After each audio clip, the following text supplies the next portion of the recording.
Welcome to LIVEDAF, your online Daf Yomi Shiur. Shalom Aleichem, welcome back to today's Daf Yomi, which is Eruvin Daf Tesvav. We're right on top of the Amud. Says in Itma we learned, Lechi ha'imid me'elav. There's a Lechi positioned at the entrance to the Mavi, which is standing on its own. What does that mean? That it was positioned there to serve in another capacity, not for the sake of a Lechi. And now they'd like to depend on this Lechi to allow carrying in the Mavi. Abaya mahavi Lechi. You can use it as a Lechi, although it wasn't positioned there for this purpose. It's okay. It's a post. It can serve as a Lechi, and this will allow carrying the Mavi. Rava amaloi have a Lechi. It cannot serve in a Lechi capacity since it wasn't established there, it wasn't positioned there with this in mind. Explains the Gemara. When we have a case where they didn't depend on this Lechi there from before Shabbos.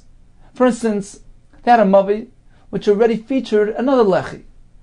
Now, for some reason they can't rely on that Lechi, it fell down on Shabbos, and now they need to rely on this as their Lechi.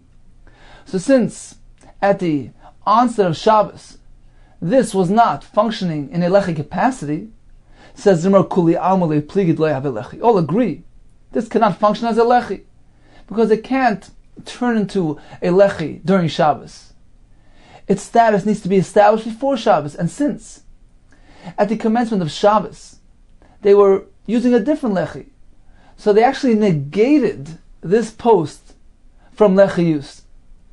Therefore, it certainly does not provide any heker, any indication of separateness. It can't turn into a Lechi on Shabbos. So all agree in this case, it's not effective. Ki pligi, when are Abaye and Rava having machlekes? Hechadam samchina le'me'esmo. In a case where they would like to depend on this Lechi from before Shabbos, meaning there's no other Lechi present there, they'd like to use this as a Lechi at the endpoint of Shabbos. The question is, can they use this or not? Abaye amar havi Lechi. It can be used as a Lechi. Since they are relying and depending on this Lechi from before Shabbos, although it wasn't built for the sake of Lechi, but since they are depending on it, they are using it at the commencement of Shabbos, it provides heker. It's considered to be an indicator of separateness, since it's functioning right now in the capacity of a Lechi. Rava amalei of a Lechi. It can't be used as a Lechi. Kivan de since initially lavadaiti dehachi avidi, it wasn't created and positioned for the purpose of Lechi use. Lo have a Lechi, it cannot serve in a Lechi capacity. Let's take a look at Rashi, up on top of the Amud on the first line.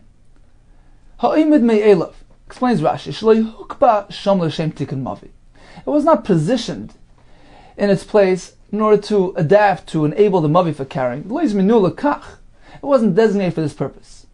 The Gemara tells us, all agree, when they did not depend and rely on this Lechi from before Shabbos. For instance, Lechi Acher, there was already another Lechi that was being used. It fell down on Shabbos. Now, they'd like to turn to this Lechi and use it. All agree, in this case, it cannot turn into a Lechi on Shabbos.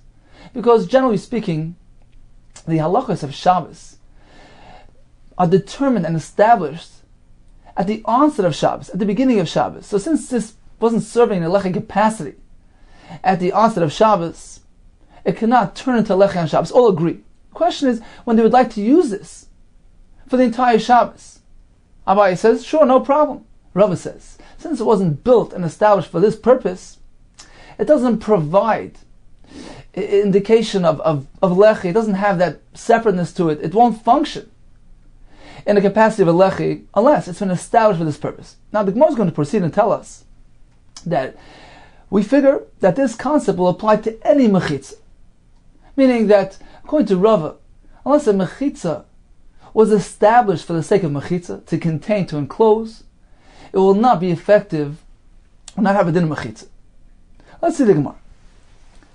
The Gemara at this point figures ki heichi the pligi lechi, the same machlekes that Abaye and Rava are having pertaining to a lechi, pligi nami b'mechitza. The same thing will apply to a mechitza.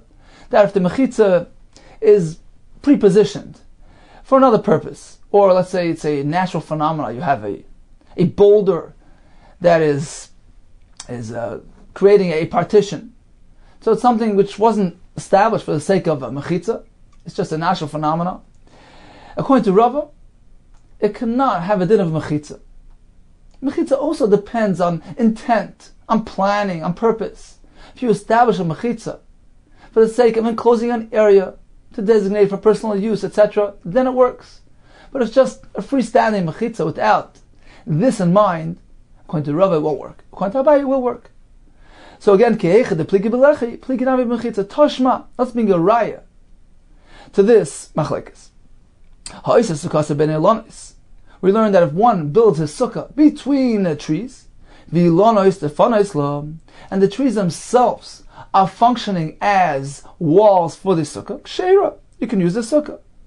So apparently, even trees which were not built for this purpose, they were not designated for mechitzas, they can be used as walls for your sukkah. So it's a kashan Rav. Says the Gemara, Mayaskina was speaking about a case shenata mitchil lekach. He planted these trees for this purpose to be used as a mechitza. Says Gemara, if that's the case, pshita, then that's pashut, it's self-evident. Why? Why would I think it doesn't work? What's the chiddush of the Mishnah? Says Mama with the tema, perhaps I would think, ligzar, we should be concerned, dilma asil ishtamush b'ilan. Perhaps this is going to lead him to actually use the tree on Yom Tov. A person cannot use a tree on Yom Tov. So perhaps this would be reason not to allow him to use the sukkah. Kamash malan. So the chiddush here is that we have no concern. Toshma, let's bring a raya from the following halach.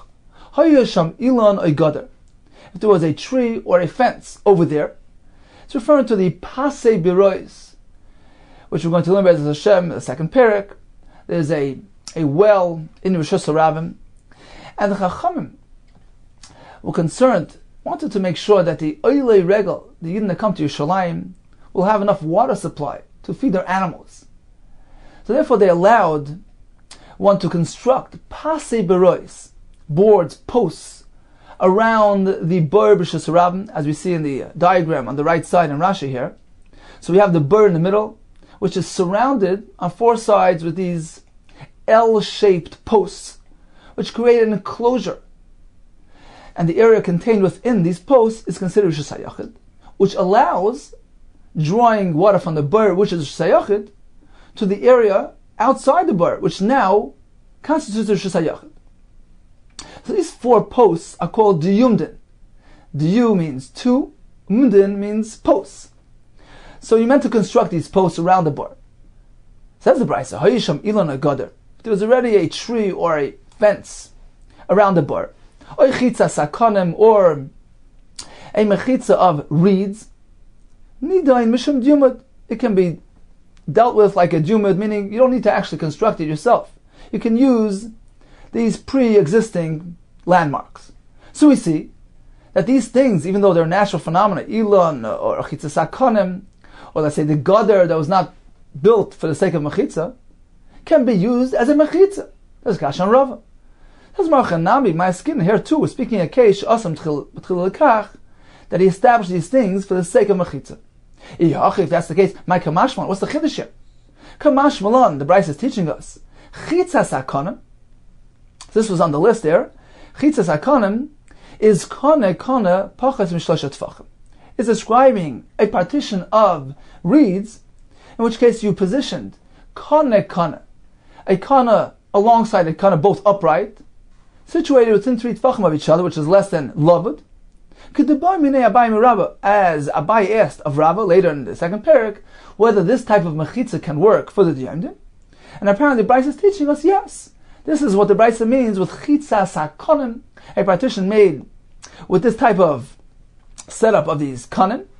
So although they're just they're incomplete mechitza because they're just a vertical element, upright, there's nothing horizontal. Nevertheless, the Bryce is indicating that it works. So this is the chiddush here of the Bryce, but certainly we're speaking about something which a person established. He planted a tree, he built a fence for the sake of creating a mechitza. Toshma, let's bring a raya from the following halach. Ilan ha-meisach al-aretz. If there's a tree which is hovering above the ground, so it has these branches which start up high, but then they come around down to the ground and create this enclosure. So halacha is, im ein noifoi gavoya min haaretz, gimel tefachim. If they come down all the way to the ground, and there's a distance of less than 3 tefachim, a gap smaller than 3 tefachim between the branches and the ground below, that's considered to be a proper mechitza. Metalton tachta, one can carry throughout this tree underneath these mechitzas. So we see that even a tree can create a mechitza. There's a kasha rav. Hachanami here as well, but Ma'askinim was speaking in a case notim tchil kach, that initially he planted this tree for the sake of creating an enclosure. Says the Gemara, if that's the case, why can't he carry throughout this entire tree, regardless of its large size? Why did he tell us?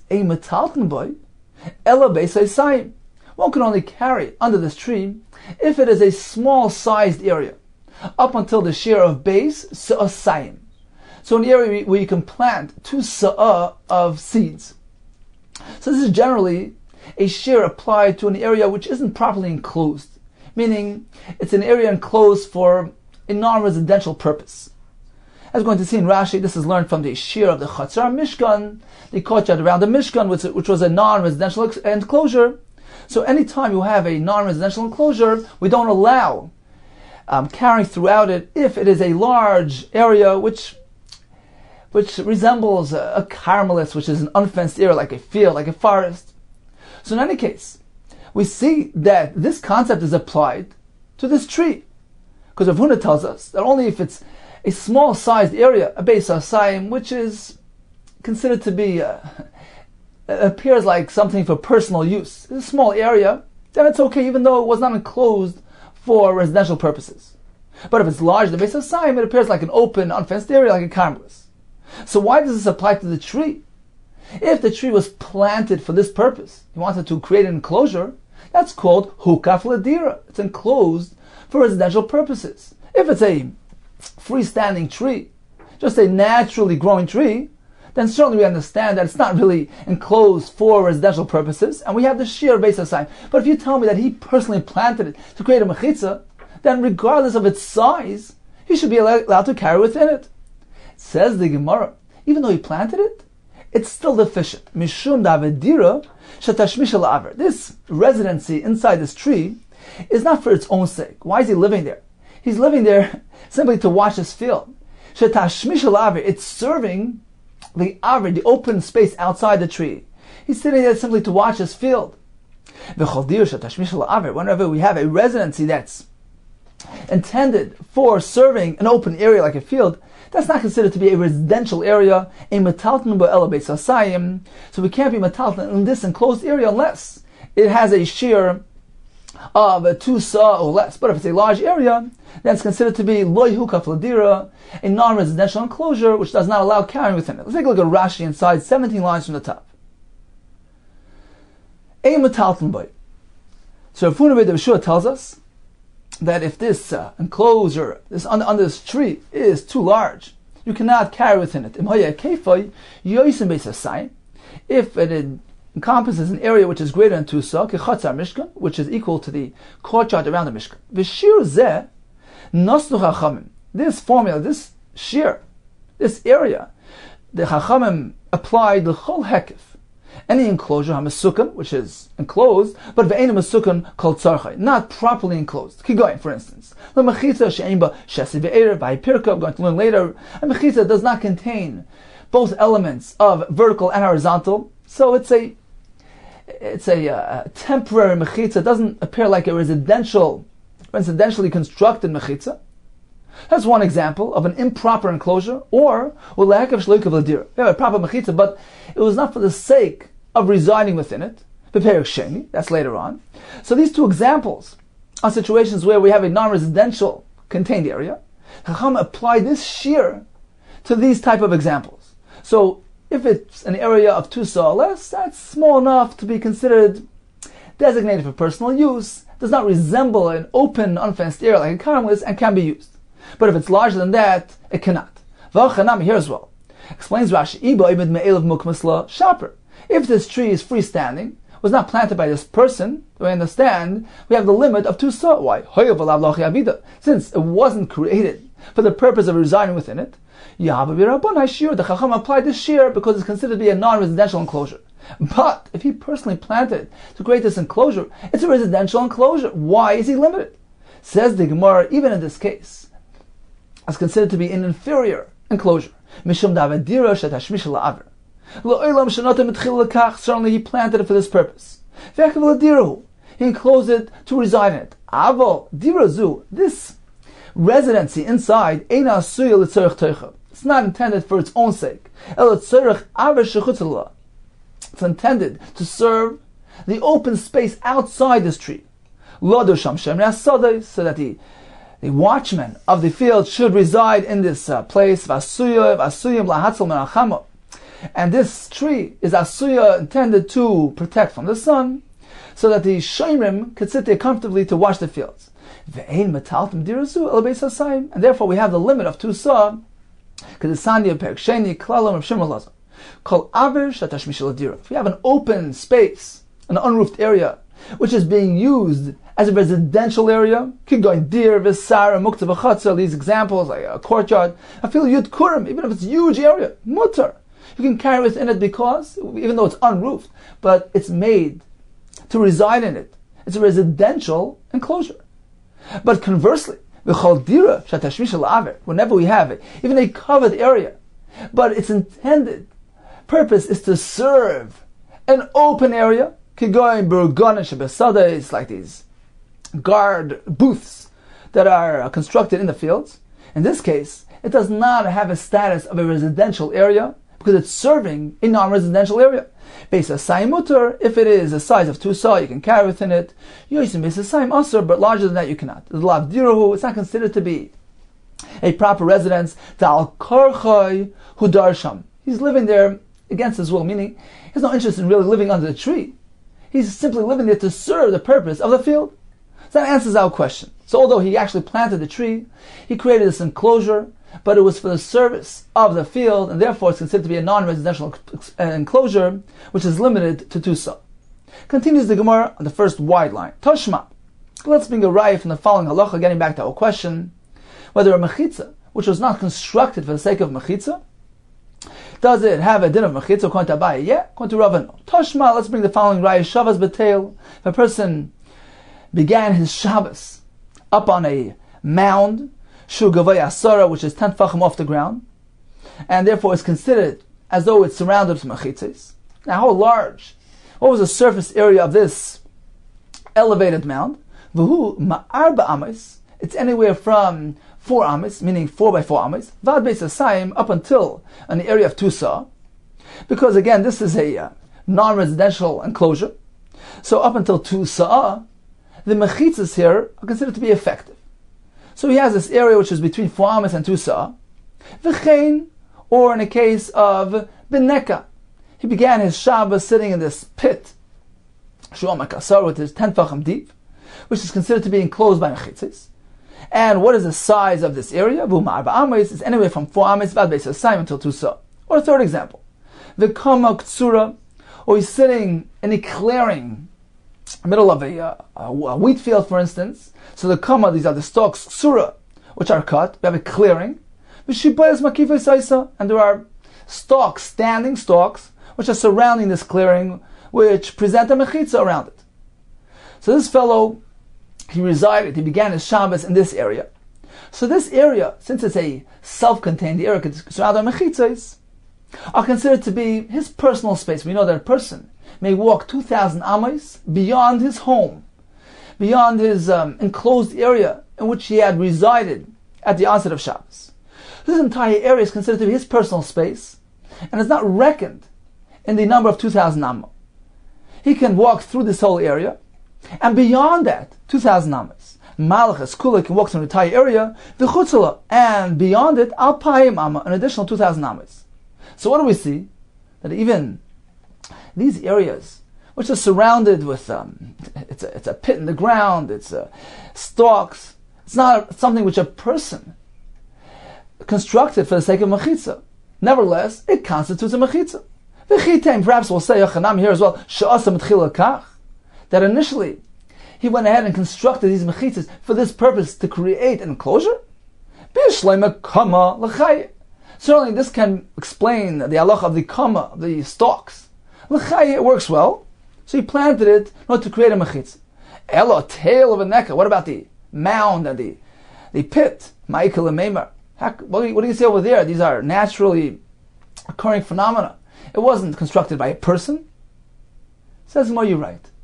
We must reconfigure the way we presented our machlekes between Abaye and Rava.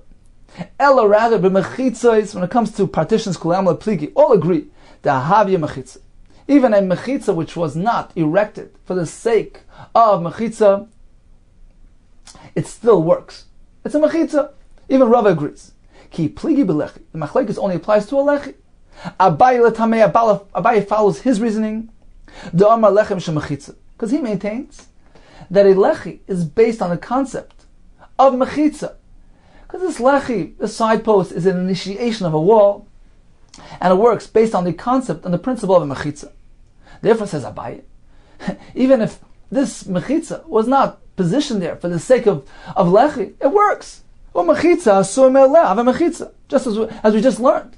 That a mechitza which is constructed on its own, meaning not for the sake of partitioning, is considered to be a mechitza, even a naturally occurring mechitza like the tail and neck that we just spoke about.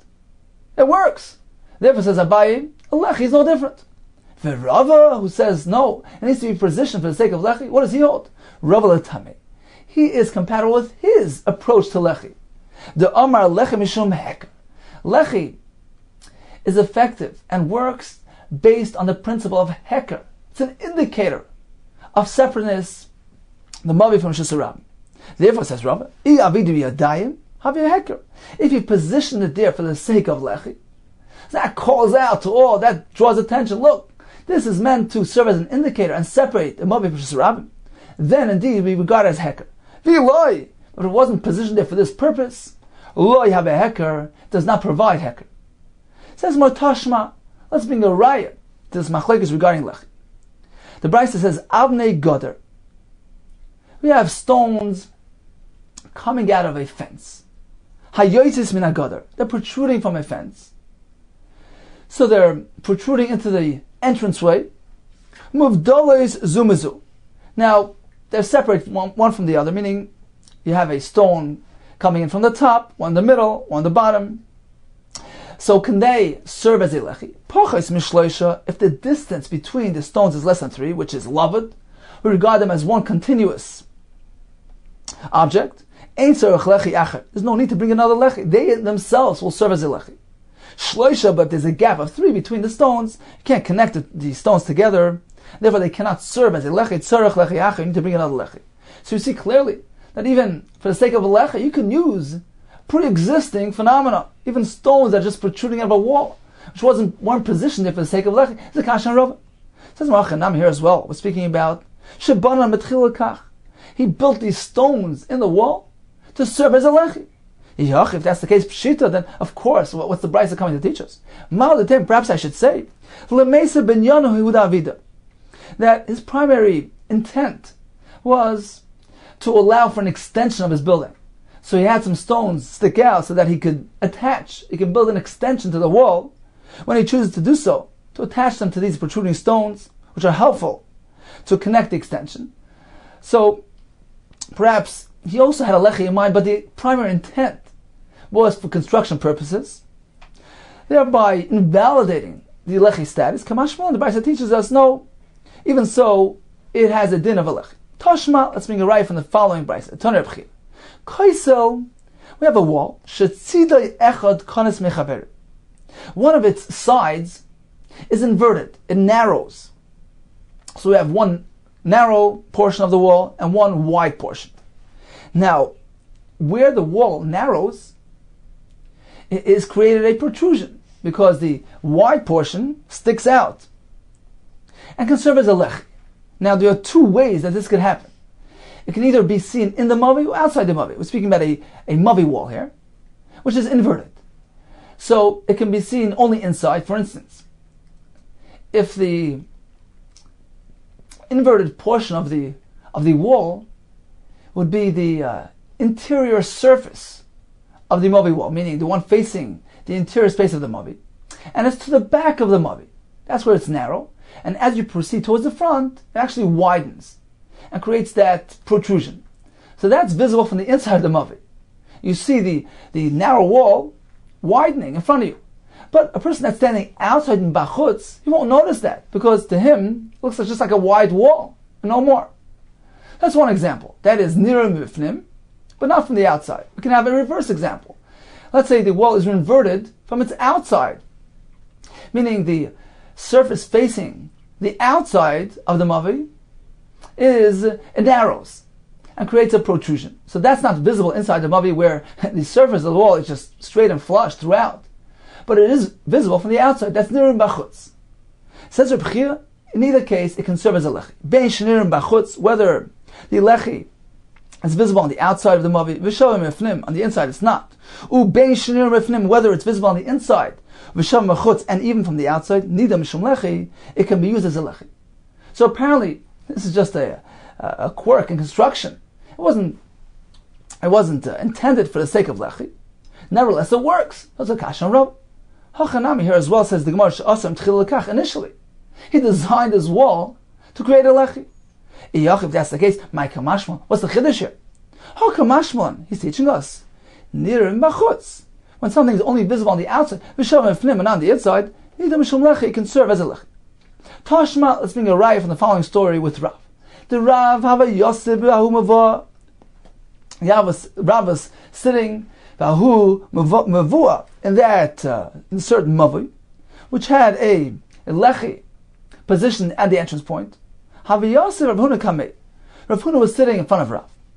What happened was Amalei l'shamit. So Rav instructed his servant Zil, go ahead, aisili kuzadamaya.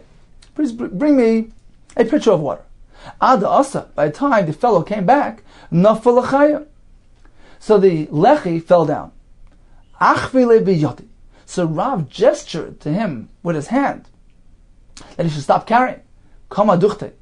So he stood in place and he stopped. Amalei Rav Huna. So Rav Huna turned to Rav and he said, "What's the problem? Lo sava lamar lismech adikla. Do you not want to depend on the palm tree which is standing at the entrance point to the mavi? Why can't that be used as a lechi?" So Rav responded, it appears like this Rabbanon here is commanded like parshi in shishmaita, like he hasn't fully understood the topic at hand. How could you suggest that I rely on this tree? Did we depend on this thing from before Shabbos? Meaning we had a legitimate lechi here until this point. So that tree was pushed away, was negated from being used as a lechi at the onset of Shabbos, so we can't use it. Says the Gemara, this indicates to us that the reason why he wouldn't rely on it was not because it wasn't positioned there for the sake of lechi. Taima, the samchinan. It's only because they didn't depend on it from before Shabbos, so it can't turn into a lechi on Shabbos. Ha samchinan, but if they would have depended on that before Shabbos, have a lechi, it can't be used as a lechi, although it wasn't positioned there for that purpose. So this is a raya to Abaye, who tells us that if the lechi is being relied upon and depended upon at the onset of Shabbos, it can be used, although it was not built for the sake of lechi. So it's a raya to Abaye. Says, well, 1 second. Who says that the way we are presenting the machlekes Abaye v'Rava is correct? Perhaps we can switch things around, in which case it will actually be a kasha from the story of Rav on Abaye. Lema, let's perhaps suggest that Abaye v'Rava, but the loy samchinan olei pligi.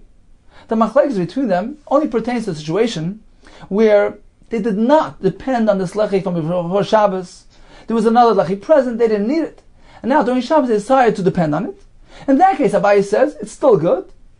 According to Rava, it is not, because it doesn't provide sufficient heker when the switchover occurred during Shabbos. So that's where the machlekes applies. But in a case where they like to depend on this lechi from the onset of Shabbos, have a lechi, all agree it can be used. In which case, this story of Rav would concur with Rav's shita, because Rav says, well, we didn't depend on this before Shabbos, we can't use it. Which doesn't conform with Abaye, who says, even in that case, the lechi can be used. Just the opposite. Rav will conform with Rav. Says where you can't present the machlekes between Abaye and Rav in this case. You can't suggest that if they depended on the lechi from before Shabbos, all will agree, even Rav agrees that it's mutter. You can't suggest that. Why? Because we have a story that who barka, because there was a certain porch, the Hava Bei Bar Chavu, that was in the home of Bar Chavu, which was supported by a beam, which actually was situated near the entranceway to a mavi, and could have been applied as a lechi. And what happened there? V'avo pligi ba'abayi v'rava. And Abaye v'rava had a machlekes regarding the use of this beam as a lechi, since it wasn't positioned there for the sake of lechi. So they had a machlekes kuli shenayu throughout all the years, throughout their entire lifetime.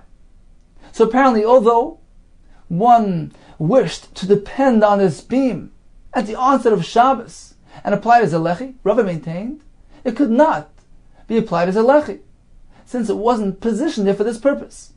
Whereas Abaye maintained that despite the fact that it was serving as a post, as a support beam, it wasn't placed there for a lechi. It can be used for a lechi, provided that he decided to use it from before Shabbos. As we learned in the story of Rav, that you can only use it in that case. But if it's something which just changed on Shabbos itself, all agree that can't be applied as a lechi, because even Abaye, who holds that lechi works with the concept of mechitza, therefore he says that even if it wasn't placed there for the sake of lechi, it will work just as a mechitza can work regardless. But even Abaye agrees, as Tosfos earlier explains, there is an element of heker that needs to take place. So since this lechi was not inaugurated at the onset of Shabbos, it's lacking that heker, it's lacking visibility and recognition, since that must be determined at the onset of Shabbos. And at the onset of Shabbos, this wasn't being used as a lechi. Even Abaye would agree. It doesn't function as a lechi. It's not providing adequate heker. You can't create the heker on Shabbos itself. That gets determined at the first point of Shabbos. This is not being used as a lechi then. It cannot turn into a lechi on Shabbos. That's not considered to be adequate visibility and appearance as a lechi. Therefore, when it was not used before Shabbos, all agree you can't rely on it. But if you decide to use it before Shabbos, Abaye maintains it's okay, and Rava says even then it cannot be used. So the story of Rav is a raya to Abaye because he allowed use of the lechi, which was positioned for a purpose other than lechi function, provided that one relied on it from before Shabbos. So in summary, regarding a lechi or imid me'elav, something which was positioned there not for the sake of lechi function, if it was not relied on from before Shabbos, all agree it cannot be used. If you'd like to depend on it from the onset of Shabbos, Abaye says it could be used because he holds lechem mishum mechitza. Rava says it cannot be used because he holds lechem mishum heker, and only something which was positioned there for the sake of lechi provides the adequate measure of heker and indication, and therefore in this case that it was not placed there for this purpose, it cannot be used as a lechi. Continues the Mishnah. One can use any material for the sake of creating a lechi, afilu b'davar sheyesh b'u ruach chaim, even using an animal, a living being. He says an animal cannot be applied as a lechi. Goyel is a covering of a caver or a coffin, which attains a very high level of tumah. It is even metame b'oil. So if it's sitting under one roof with something else, it makes that thing tummy. So even if he uses an animal to cover the caver or the coffin, it will attain a goyel status and will have this tumah. He says no. If you're using an animal, it doesn't get this tumah. Explains Rashi up on top on the first line. What is the reason for a mayor? He says that an animal cannot be applied for these things. The Gemara in Sukkah explains Bekulu Mishum de Kasava, because he holds Kol Mechitza Hayemedes B'Ruach Chaim Ein Mechitza. Anything which is sustained by spirit, by life, something intangible, that Mechitza is not considered to be a properly supported, properly standing Mechitza. It's being supported by something intangible, by Ruach, by spirit, by life. Therefore he says that an animal can never attain the status of mechitza, therefore it can't be used as a lechi. and can't be used as a oyel by the mace. Continues the Mishnah. One can write even a get, a divorce document, on an animal. Rabbi Yosef Glili Paisel, he says it's invalid. He says in Martanya Rabbi Meir, Kol davar sheish bo chaim, any living being, ein oisen oisoi, you cannot use it for lo doifin lesukkah, as a wall for a sukkah, lo lechi lemavoi. It cannot be applied as a lechi, lo pasin leberois. It can be used as a post around those wells in Shusarabim, which require mechitza, because a living being cannot be turned to mechitza. But lo goyel lekever, likewise, it cannot be turned to a goyel atop of a kever. Meshur Rabbi Yisrael Glili Amru, in the name of Rabbi Yisrael Glili, he said, Af ein koisvenol of gitei nashim. Likewise, you cannot write a get on a living creature. My time with Rabbi Yisrael Glili. What is this reason you cannot write a get on the animal? This time he's learned in a brayso. The pasuk says, "V'kos of law sefer krisis." He's meant to write for his wife a sefer of krisis, of cutting off, referring to the get. Says the brayso, sefer. Had the pasuk only said sefer, ain't the other sefer, this would imply that you can only write a get on sefer, as Rashi explains, referring to klaf, parchment. Menayim l'Rabbis kol davar. How do we know that one can write a get on any form of material? Instead of pasuk merely saying v'nasan, the sefer krisis, the pasuk says v'kosav lo, to indicate that you can write a get on any type of material. It doesn't necessarily need to be parchment. In Cain, if that's the case, sefer. Why then does the pasuk even use the word sefer, which indicates that you're limited as to what material you can write the get on? To teach you as follows: there is something that's excluded. Ma sefer, just as a sefer, this parchment, is davar she'ein bo rachayim. It's not a living being. Ve'ein oichel, doesn't eat. Af kol davar. Likewise, anything that you'd like to write the get on needs to conform to this formula. It needs to be af kol davar she'ein bo rachayim. It cannot be a living creature, ve'ein oichel, and can't be something that eats. So this is basically is makar, that you cannot write a get on a living creature. So there's one Rabbanan. The Rabbanan who disagree, and they hold you can write a get even on a davar sheish bo rachayim. How do they learn these psukim? They respond as follows: Miksiv basefer. Does the pasuk say you meant to write the get basefer to indicate that this is the material that you meant to write the get on? No, sefer ksiv. The pasuk says because of sefer krisis. It's not referring to what you're writing on. Rather, l'sfiras dvarim ba'alma hu da'asa. The pasuk is merely indicating the content, the content of the get. So sefer is sfiras dvarim, describing the event. It's not describing the material on which the get is written on. So there's no reference to parchment, to cloth. Therefore, certainly there's no reason to disallow any type of material for a get. Continues the one. V'Rabbanan. Now, according to the Rabbanan, that there's no reason to limit the material on which a get is written. Hai v'kasav la my darshabe. So what do they do with the pasuk v'kasav la? According to Rabbi Yossi, where Sefer limited things, so v'kasav needed to expand things for us and allow more materials. According to Rabbanan, there was never a limitation in the first place. So why does the pasuk say v'kasav la?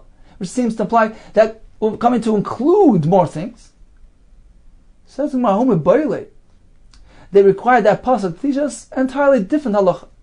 B'ksiva meskareshes, an isha can be divorced by ksiva, through a document, ve'ena meskareshes b'kesef, but not through money. For instance, if you give her money, you tell her, through this money you'll be nesgarish, it doesn't work.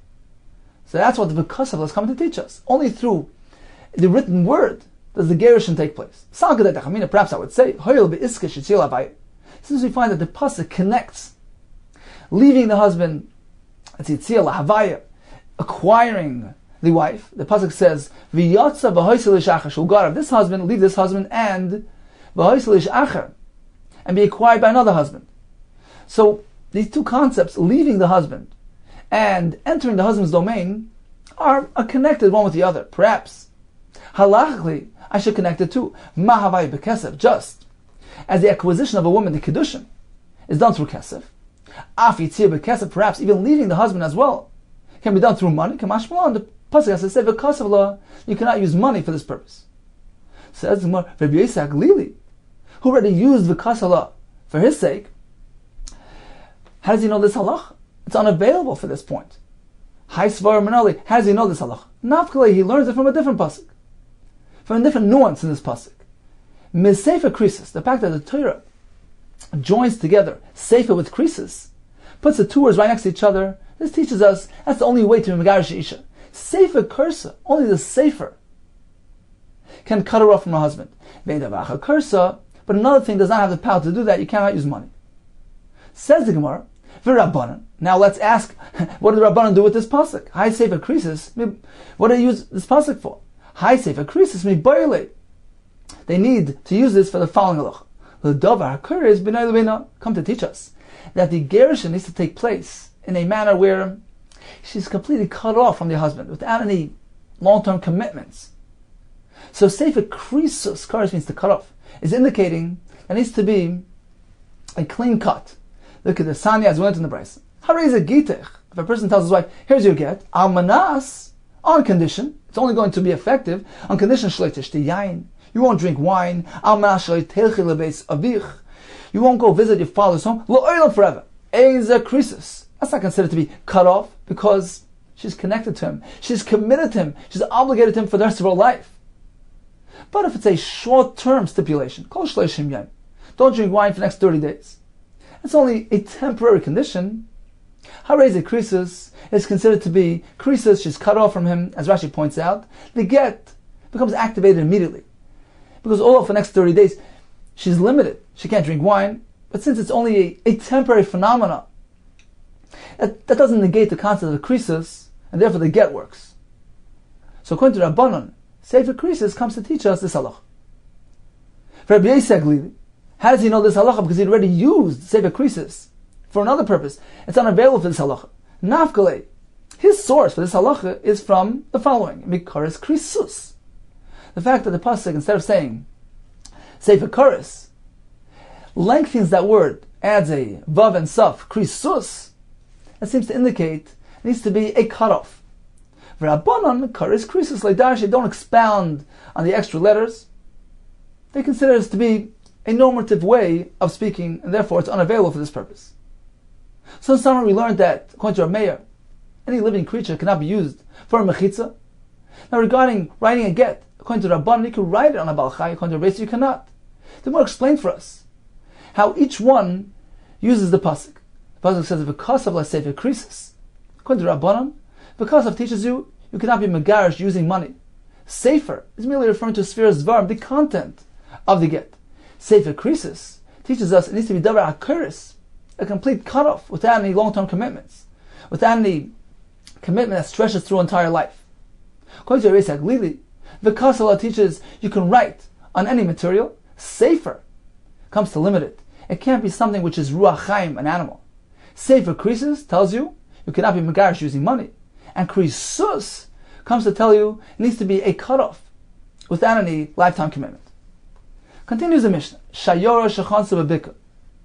There's a group of people, a caravan, on the road that camped out in this valley. They'd like to carry within their camp.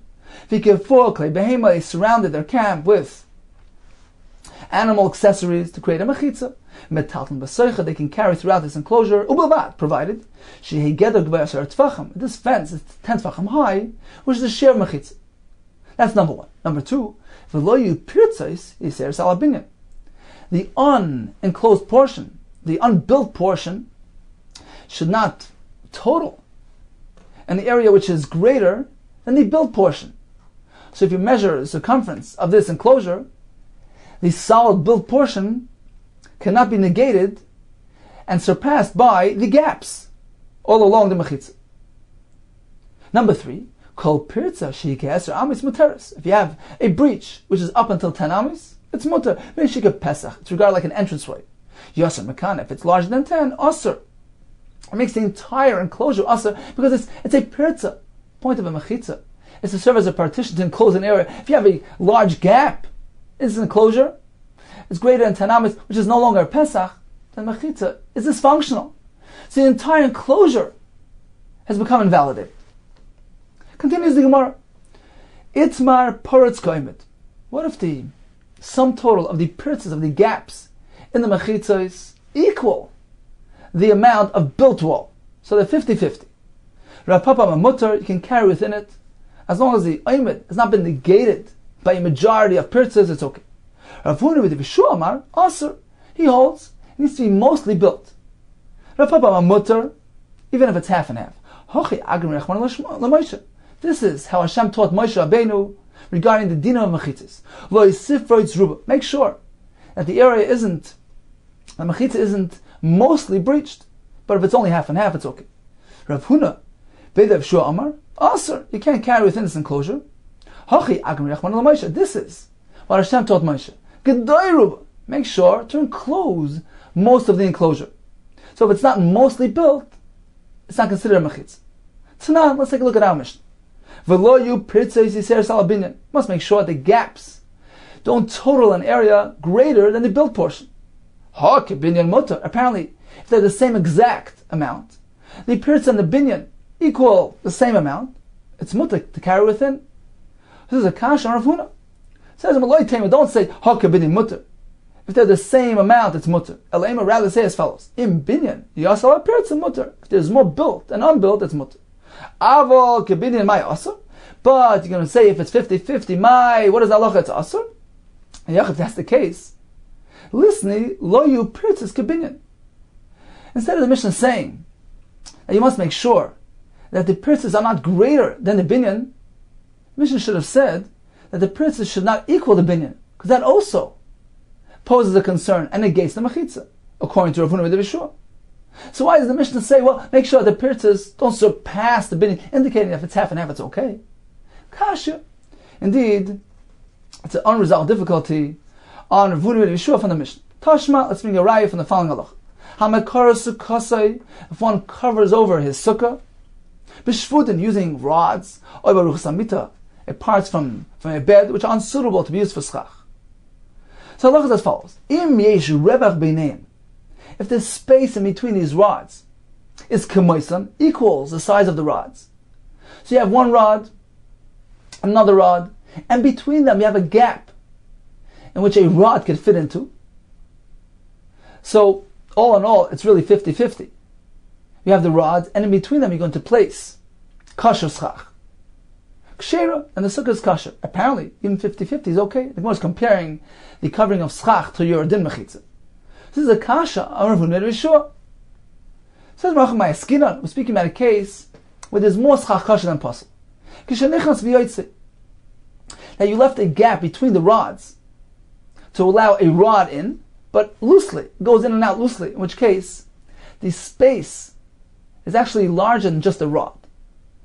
So the sum total of space is greater than the rods, because the space in between the rod is larger in size than the rod alongside it. In which case the total amount of schach kasher surpasses the schach pasel. And schach pasel is batel. Says the Gemara, how do you know that the gap was greater than the actual rod? A person can, if he wants, he can do things exact, which will turn out only 50-50. How do you know that the gaps are larger than the rods? We're speaking about a case where he indeed intended on doing extra space, larger than the rods themselves, in which case it's not 50-50, it's more kasher than pas. Rav Amar, as follows. We're speaking about where the rods were placed in one direction, and the schach kasher on top of the rods in the opposite direction. So Erev and Shesi is generally referring to Erev is horizontal, Shesi is vertical. Here they're obviously lying down, but it's just a term. If the rods were placed in one direction, Shesi places the schach kasher on top of them in the other direction. Shesi, if the rods were placed in this direction, Erev, schach kasher placed on top of them is placed in the other direction. In which case, there will be more kasher than pasel. Why? Because once he's placing this schach kasher on top of schach pasel in the other direction, so number one, he's covering up the gaps. So let's say it's 50-50, 50 gaps and 50 rods. So he's covering up the gaps, making 50-50. But he's placing the schach kasher on top of the schach pasel in order to support the schach kasher, which is being supported by the schach pasel beneath it. So since the schach pasel is being covered over by schach pasel as well. So you have an additional area which is covered by schach pasel.